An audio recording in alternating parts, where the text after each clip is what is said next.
What's going on, y'all? It's your boy No Credit. I'm back again with another one. I need you guys to do me a favor, hit that like button, hit that subscribe button, hit that notification icon for more videos like this. That being said, let's get into it. Jaron Ennis is from the city of Philadelphia. We're from the same city. I wish nothing but the best for Jaron Ennis, but I am not a delusional boxing fan. I see the play from a mile away. I'm a boxing fan first. I actually was a Terence Crawford fan before I even knew who Jaron Ennis was. So, just because a guy's from my city doesn't mean I'm supposed to fully support the guy. Like I said, I want to see him do good. I think he's an excellent fighter. But I just think the way he's moving is the problem. Him and Terence Crawford are in different generations. He's 10 years younger than the man. 11 years younger than the man. They're in different generations. You know, he should have been worried about making his own legacy before he tried to attach his name to Bud Crawford. He got on the Wallow and Gilly podcast one time, and he capped big time. He lied and said he wanted to fight Terence Crawford since 2016, 2017. He said, I've been calling this guy out since, or did he say 2017, 2018? If it's 16, 17, 18, Crawford was still at 140. So it's 100% cap from Jaron Ennis. And I ain't like that. That's when I knew this dude don't listen to what he be saying. Like, he was completely trolling. Like I said, I'm from the city of Philly. I didn't even know who Ennis was till 21, bro. 2021, that's when I found out who Jaron Ennis was. I lied to you not, bro. And once I found out who he still wasn't making no noise. The only time he made some noise was when he became Errol Spence Jr.'s mandatory. And that was about 2 years ago. 2 years ago, he became Errol Spence Jr. mandatory. That's when he started making noise. When he was like, I'm reeling the big fish in. I'm trying to fight the big fish. That's when he started making some noise. Other than that, he wasn't really making no noise. He wasn't really doing nothing yet. He wasn't getting the fights. The crazy thing is, he was on the same side of the street as all of these PBC fighters, and he wasn't getting the fights. So, him being Errol Spence mandatory, we thinking PBC gonna give him the fight with Earl. PBC, they don't believe in Ennis, because if they believe in Ennis, or if not PBC, Steven Espinoza and the guys who was backing Jaron Ennis, because he was still fighting on the PBC. Steven Espinoza was doing business with those guys. They would have put the money behind Ennis, but they never believed in him. They never believed what they had, so they didn't put the money behind him. You know, he never got any of those big names, the Danny Garcias of the world, the Ugas of the world, the Keith Thurman of the world.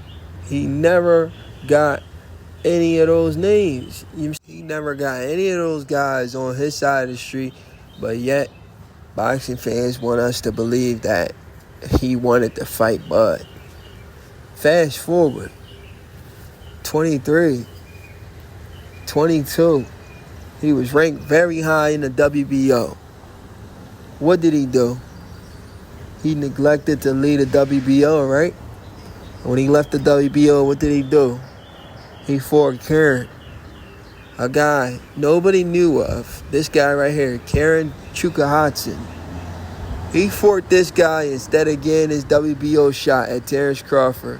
After being a mandatory for Errol Spence all of those years, he fights this guy, Karen, when he had no business in fighting Karen. He fights that guy for the IBF interim belt because he knew that was the only way he was going to get his IBF belt, because he knew Errol Spence wasn't going to fight him. He knew Bro, every move he made, come to sit down and think about it. Let's sit down and think about it. Every move Jaron Ennis has made was for a reason. He made every move for a reason. He got the IBF interim because he knew he was going to get a vacant belt. Bruh, it all makes sense now because I remember watching an interview on YSM Sports Media channel and they was predicting that Errol Spence is going to 154. Like, these dudes predicted this stuff months ahead. They like, yo, Earl going to 154 and this is going to be the champion because he's the interim champion. I'm like, how the hell these dudes know ahead of time? Like, so if YSM Sports Media knew ahead of time, that means Jaron Ennis, he knew he was going to get a free belt. You know, this is a guy who lies, said he been calling out Crawford when he goes and leave the WBO ranking after Virgil Ortiz, the number one guy, turned down the fight with Bud multiple times. The next guy up was supposed to be Jaron Ennis. Jaron Ennis goes and he fights for the IBF belt. Completely ducked the Terence Crawford fight because he didn't want to be the number one guy in the WBO rankings because the number one guy, Virgil Ortiz, didn't want it. The next guy up was Jaron Ennis, right? Jaron Ennis, he ducks that fight. He ain't want no smoke. He ain't want no smoke with Bud. He leaves the WBO ranking and he goes fights Karen. You know what I'm saying? And he looks bad against Karen, but he wins the IBF interim belt, right? Couldn't cut off the ring, sloppy footwork, cross-stepping. He showed a lot of holes in his game in that Karen fight. But anyway, moving forward, we passed the Karen fight. Crawford signs with BLK Prime for a fight with David Avanesian. BLK Prime is also interested in staging another fight. Terence Crawford versus Jaron Ennis. They reach out to Team Ennis. Team Ennis shows some entitlement. Like, how have you not done anything in the sport of boxing, yet you have a form of entitlement? Do you understand? This is my problem with Team Ennis. This is why it's hard for me to support them. All I can really say is I want to see them do good. That's all I can really say. But I'm not going to get behind somebody that's showing a form of entitlement and they haven't done anything in the sport of boxing. I mean, people call this guy the next Roy Jones Jr., 2.0, Earl Spence and Terence Crawford put together, 2.0. Like, the stupidest shit I've ever heard. I've heard, what's his name, say this, Blue Blood Sports TV. It's like, Jaron Ennis the Phenom. He's like an Earl Spence and Terence Crawford put together. He's nowhere near Terence Crawford. None like Terence Crawford. He don't have the IQ of a Terence Crawford. He's not a complete fighter. So when Blue Bloods say some stupid shit like that, I question his boxing knowledge because he's a casual fangirl. That's the stupidest shit I've ever heard. This dude is nowhere near the level of a Terence Crawford. So for Blue to say something like that, it pisses me off every time he says that. I be like, yo, what the freak is wrong with Blue Bloods, man? This dude don't know shit about boxing. He embarrasses himself every time he says that on the sport of boxing. Like, it's the weirdest shit I ever heard. This guy is Terence Crawford and Earl Spence put together. Like, what? How is he anything close to Terence Crawford when he doesn't even have the IQ of a Terence Crawford? He couldn't even find a way to close the show on a guy in Karen we've never heard of. We've never heard of this guy. And Boots couldn't even find a way to close the show. And he's going 10 rounds with guys like Villa. Villa would get cooked less than 10 rounds against somebody like a Terence Crawford. There ain't no way Villa goes 10 rounds with Bud. There's no way. He gets hit too much. How you get hit that much and you go 10 rounds with Ennis? And the crazy thing is, Ennis is too big for 147, bro. This guy is a natural 160-pound fighter fighting in a low weight class, weight bullying these little guys. And people are saying this guy is that good. Let's see him fight bigger fighters with some skills. He's fighting little guys. He needs to move up to 160 and fight guys in his weight class, because that's the weight class. He cuts like 40 to 50 pounds to make that weight. Honestly, that is not his weight class. 147 is not his weight class. But anyway, I've never wanted to see a fighter get knocked out as bad as I want to see Ennis get knocked out versus Terence Crawford. I wanted to see Earl get beat. But the difference from Earl and Ennis is Earl actually put in the work. Ennis, he's trying to claim work he hasn't even put in yet. Ennis is trying to claim work he had. Listen to me, boxing fans. Ennis is trying to claim work he hasn't put in yet, which is worse than Terence Crawford and Earl Spence. Do y'all understand that? This is the part that's pissing me off. This guy is trying to claim work he hasn't put in yet. He has put in absolutely no work. He has put in absolutely no work. He hasn't earned a Terence Crawford fight. He was the mandatory for Earl Spence, who refused to fight him. When Terence Crawford beat Earl, Crawford took on Earl Spence's responsibility, not because Boots earned a shot to fight for undisputed, because now Terence Crawford's undisputed. He didn't earn the spot. He was only mandatory for one belt, not for undisputed. You understand what I'm saying? Only one belt, even though Earl had 3 belts. But he was mandatory for one belt, which was the IBF belt. So I guess he had a shot to fight Earl for Earl's 3 belt. But Earl refused to fight him for 2 years. Right? But the fact that he's out here capping and his fan base is capping, saying Bud is ducking Ennis, and Ennis hasn't done absolutely shit in the sport of boxing, is why I want to see Jaron Boots Ennis, a fellow Philadelphia native of mine, get stopped brutally by Terence Bud Crawford. A lot of people are going to jump in my comment section and say, why would you want to see your fellow Philly native get knocked out? First, we got to understand, I'm a boxing fan first. Not just because I was a Terence Crawford fan before Jaron Ennis. I'm a boxing fan first. And I don't like bullshit in the sport of boxing. I call cap. And the bullshit is the fact that Ennis keep lying, acting like he wants this fight, when he had 2 opportunities to fight this man, but he turned down that opportunity to fight Bud. So, just for the simple fact that Ennis gets a lot of hype and he hasn't done anything. The only thing he has done in the sport of boxing was call the cops and told the IBF, please get my address correct when you mail me my email belt. Because he received that belt via email. He did not earn that belt in the ring. He received that belt via email. The only thing he did was beg the IBF to get his name and his address correct. You know, that's the only thing he has done so far in the sport of boxing.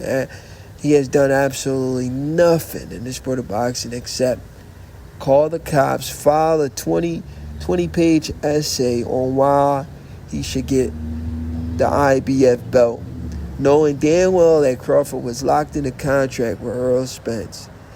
The man called the cops and he begged the cops, I'm writing a statement. Please give me my opportunity to get a free belt. Not my opportunity to fight the champion.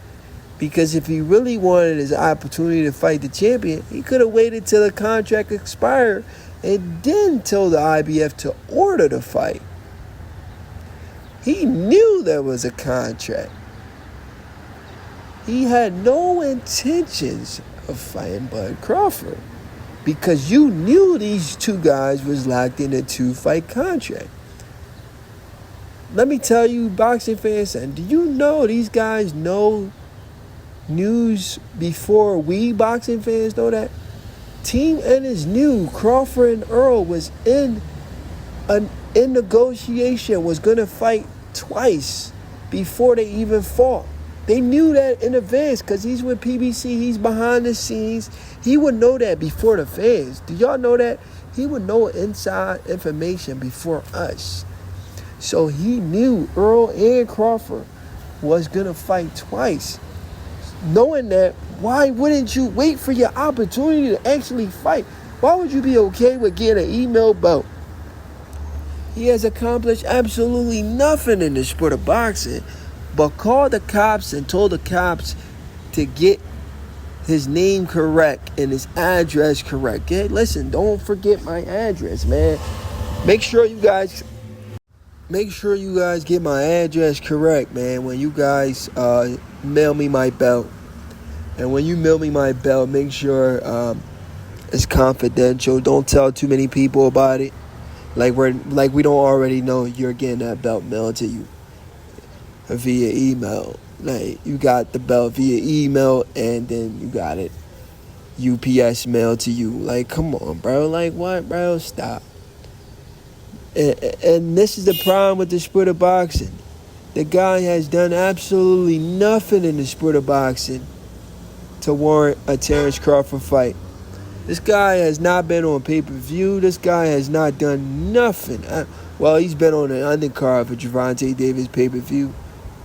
You understand? But that wasn't his pay-per-view. He wasn't headlining that pay-per-view. You know, he was the undercard.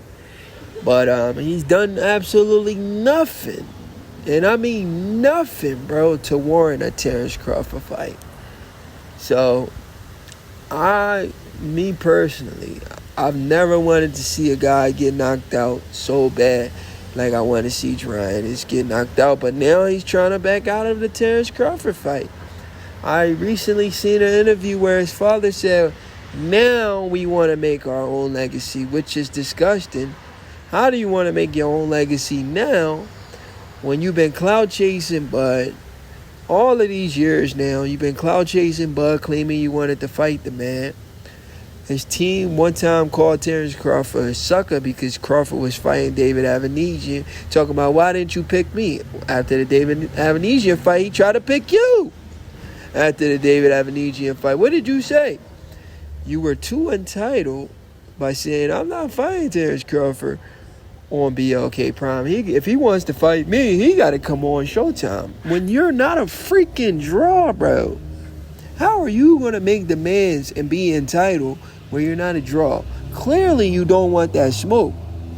Clearly, you're not hungry. And clearly, you need to be taught a lesson. Like, seriously.